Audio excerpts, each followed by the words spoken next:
여러분 안녕하세요. 요즘 세상 돌아가는 게 좀 심상치 않습니다. 특히 24년 구은 시대에 접어들면서 굉장히 여러 가지 문제들이 한꺼번에 발생을 하다 보니까 우리나라 자체도 굉장히 지금 힘든 상황에서 이번에 북한에서 아주 심각한 일을 벌였죠. 지금 러시아하고 우크라이나 전쟁이 거의 지금 3년째 교착 상태로 빠져들고 있는 가운데 북한이 실제 전투병력 그것도 무려 12,000명 파견을 한다고 합니다. 이것은 북한이 일반적으로 어느 지역에 군사 그러니까 예를 들어 교육이라든지 아니면 자문단 그래서 수십 명에서 몇백 명 파견하는 정도가 아니고 실제로 이제 북한에서 간접적으로 전쟁을 한다는 이야기입니다. 그렇다고 하면 우리 대한민국 한반도와 연결된 우리 민족이 다시 한번 지금 전쟁을 한다는 이야기가 되는 것이고요. 또 실제로 여러 예언서에 보면 2025년 을사년이 되면 우리 한반도가 또 전쟁이 일어나고 통일이 된다 이런 이야기 많이 있잖아요. 저 역시도 그런 부분에 대해서 몇 번 제가 언급을 했습니다만 물론 직접적으로 우리 대한민국이 전쟁이 25년 일어날지는 좀 지켜봐야 되겠습니다만 현재 돌아가는 상황을 놓고 보면 좀 심각하다. 더군다나 구은 시대는 불의 시대, 전쟁의 시대 그런 시대이기 때문에 이것을 기운적으로 놓고 봤을 때 그냥 단순하게 쉽게 이렇게 생각할 일이 아닙니다. 지금 미국 같은 경우도 구은 시대에 남북 전쟁이 있었고요. 중국 같은 경우도 아편 전쟁이 있었어요. 그런데 다시 역사는 반복된다고 하잖아요. 그런데 우리 한반도 내에서도 구은 시대는 진주 물론 이제 지방이었지만 진주서부터 전라도에서 충청도까지 밀란이 일어났었습니다. 그렇다고 하면 이러한 지금 벌어지는 일들이 어떻게 보면 역사적으로 봤을 때도 실제로 반복될 수 있는 문제이고 우리 한민족에 엄청난 영향을 줄 수 있는 부분이에요. 그래서 오늘 북한이 지금 러시아 군대를 파견하는 문제가 이게 북한한테 어떤 영향을 줄지 이게 김정은이한테 득이 될지 실이 될지 아니면 북한이 정말 폭망의 길로 갈지 그러한 부분에 대해서 한번 짚어볼까 합니다. 이 문제는 단순하게 북한이 그동안 포탄이라든지 탄약 지원 이런 거를 그치는 게 아니라 실제로 이제 전쟁, 준전쟁에 준하는 그런 일이 벌어진 거예요. 이렇게 된다고 하면 이제 유럽 쪽에서도 나토를 중시해서 이제는 생각을 달리해야 됩니다. 왜냐하면 지금 2개국에서 전쟁을 했던 게 이제 제3의 세력이 참전하게 되는 거잖아요. 그러면 우크라이나가 굉장히 지금 밀리고 있는 상황에서 또다시 전세가 아마 더 상황이 안 좋아질 수 있습니다. 그러면 나토 입장에서도 이거는 그동안은 다른 세력이 참전 안 했기 때문에 나토에서도 어느 정도 무기 지원 정도만 했던 것인데 이거는 다른 양상으로 지금 접어들 수가 있습니다.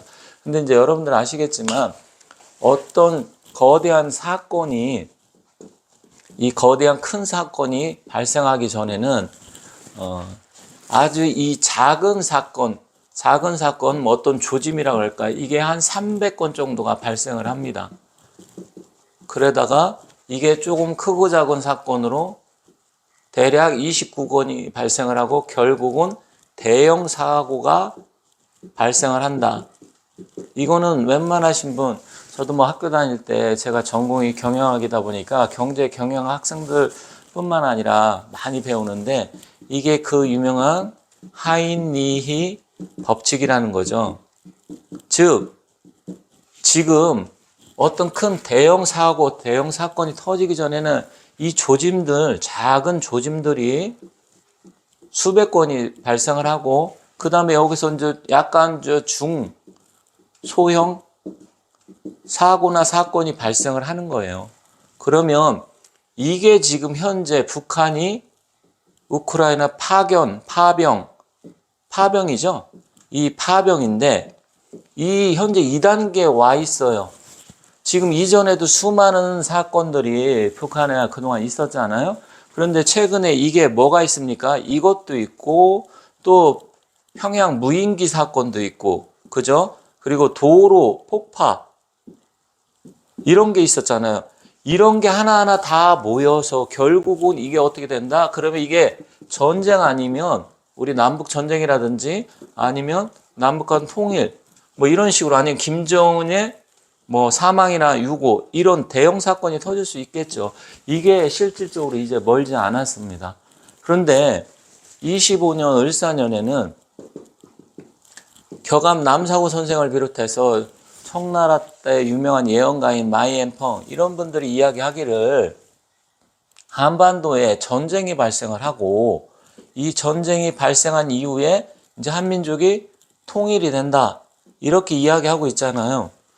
그러면 현재 저는 단계가 지금 2단계에 와 있다고 생각을 합니다.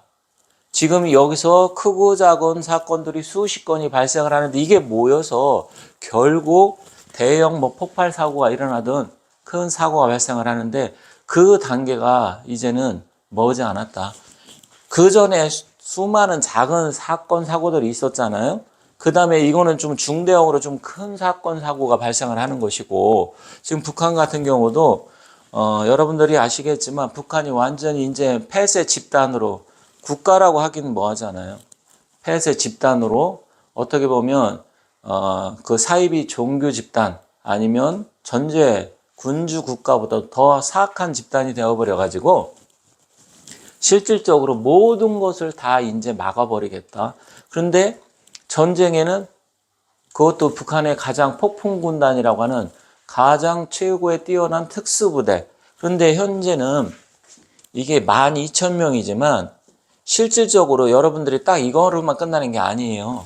만약에 간다고 하더라도 제가 봤을 때는 거의 한 12,000명이라면 한 5, 6,000명은 고기 분쇄기처럼 해갖고 갈려나가고 죽거나 다치거나 할 텐데 그러면 결국은 우리 북쪽이지만 우리의 민족의 젊은이들이 피를 흘리며 희생을 하는 거잖아요. 그런데 이게 만약에 전쟁이 또 장기화되면 이게 2만 명이 될 수도 있고요. 아니면 심지어 나중에 4, 5만 명. 이 정도도 될 수 있습니다. 그렇게 되면 북한에도 심각한 타격을 줄 수가 있어요. 그리고 또 하나 문제는 뭐냐면 이게 지금 북과 그다음에 러시아가 합쳐가지고 이 북한과 러시아가 합쳐가지고 군사 동맹을 맺고 결국은 나중에 우리가 북한하고 전쟁이 일어난다고 하더라도 그러면 러시아가 이렇게 되면 자동 참전을 하게 되겠죠. 그러면 우리나라한테도 엄청난 영향을 미치는 겁니다. 지금 단순하게 이 북한이 러시아에 지금 뭐 10,000명, 20,000명 파병하는 게 문제가 아니고요. 일단 이렇게 돼버리면 북러 동맹 관계에 이렇게 되면 우리나라에도 엄청난 영향을 미칩니다. 그러면 어떤 영향을 미칠까요? 일단은 우리가 남북 통일을 하는데 이제 러시아가 직접적으로 개입을 해서 우리가 만약에 들어간다 그러면 러시아하고 전쟁을 벌일 수밖에 없는 상황이 발생할 수가 있고요. 또 한 가지는 지금 그건 먼 미래의 일이라고 할 수 있지만 또 한 가지는 뭐냐면 이렇게 되면 이제 북한이 어떤 조건을 내세웠을 거잖아요. 그 조건이 첫 번째로는 아마 김정은이 주머니 들어가는 돈이겠죠. 그러면 제가 봤을 때는 뭐 몇 달을 간다고 하면 한 병력당 1,000만 원 정도 들어간다. 그러면 10,000명이면 1,000억이 되고요. 5만 명이 되면 뭐 5천억이니까 수십억 달러. 즉 수십억 달러가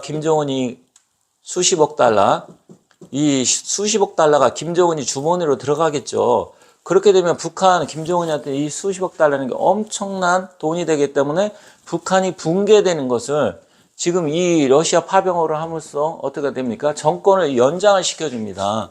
그러면 김정은이 정권이 연장이 되겠죠. 이 돈을 뭐 누구 백성들, 국민들, 인민들을 위해서 쓰겠습니까? 다 자기 주머니를 들어가고 뭐 선물 또 그 군대 운용하고 그 자기 똘마니들 먹여 살리는데 그쪽으로 들어갈 거 아니에요. 인민들하고는 상관이 없겠죠. 인민들은 핍박을 하면서.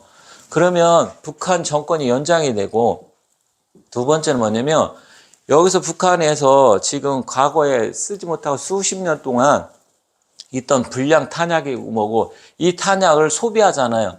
이 불량 탄약을 소비를 하면 새로운 이제 조금 그동안 쓰지 못하고 어차피 놔둬도 쓸모없던 걸 다 소비하면서 탄약 소비해서 새로운 탄약을 만들고 포탄을 엄청나게 만들 거 아니에요. 채워 넣어야 되니까.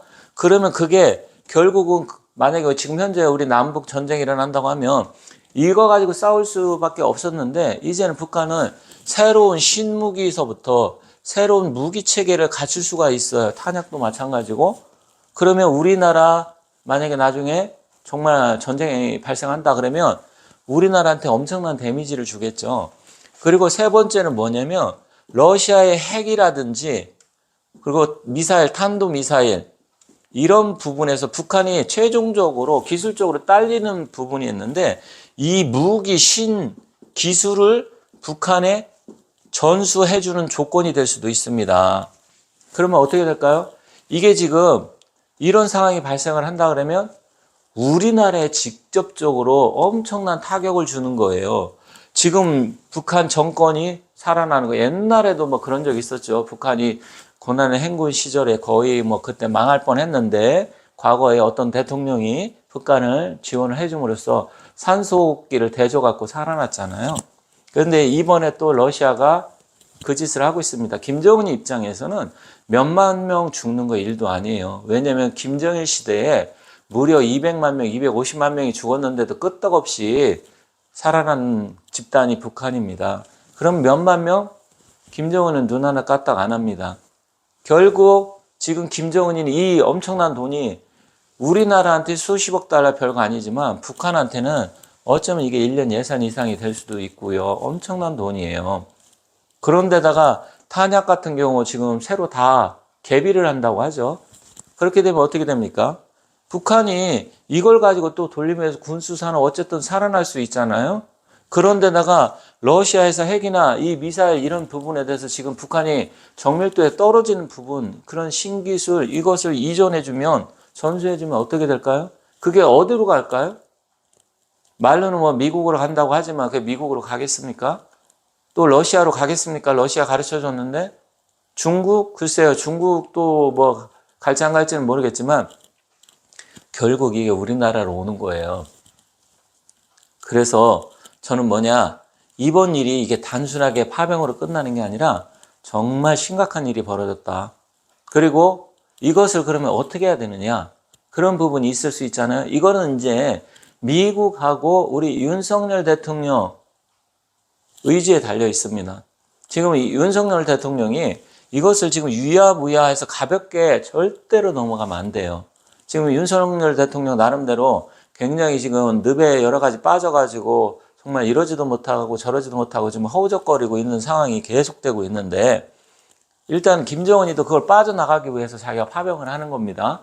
그렇잖아요. 김정은이도 지금 늪에 빠져 있어요. 원래 지금 김정은이나 윤석열 대통령 사주를 서로 비교하면서 제가 자세하게 다음 시간에 한번 하려고 하는데 둘 다 지금 늪에 빠졌는데 김정은이는 이 파병이라는 늪을 지금 벗어나려고 하고 있는 거예요. 그리고 북한에 이렇게 하면서 전시 동원 체제로 만들면서 북한의 어떤 여러 가지 지금 복잡한 사건을 다 지금 다 잡으면서 이끌어갈 수 있고 또 돈이 들어오면 조금 풀으면 그러면 역시 우리 장군님은 위대한 장군님이시다. 또 칭송하게 만들고 뭐 그렇게 할 거 아니에요. 그런데 윤석열 대통령 어떻게 하실 겁니까? 지금 이거 보통 심각한 문제가 아니고요. 우리 한민족의 미래를 결정하는 중요한 사건이 발생을 했다. 그래서 앞으로 지금 상황을 좀 지켜봐야 되겠지만 윤석열 대통령이 이것을 가볍게 절대로 넘기시면 안 된다. 이거는 보통 심각한 사건이 아니고 우리 민족의 운명을 결정한다 제가 말씀드렸잖아요. 그리고 2025년 또 전쟁이 일어나고 실제로 뭐 통일도 된다 이런 이야기가 오고 가고 있는 판이니까 일단은 지금 빨리 대처를 해서 강력하게 그것도 대처하고 이것을 기회로 해서 윤석열 대통령이 머리를 정말 잘 쓰셔가지고 이 상황을 이 엄청난 엄중한 상황을 잘 헤쳐나가시길 바라면서 마치도록 하고 다음 시간에 윤석열 대통령과 김정은이 관계를 보면서 이게 어떻게 풀릴 것인지 그러한 부분에 대해서도 말씀드리도록 하겠습니다. 감사합니다.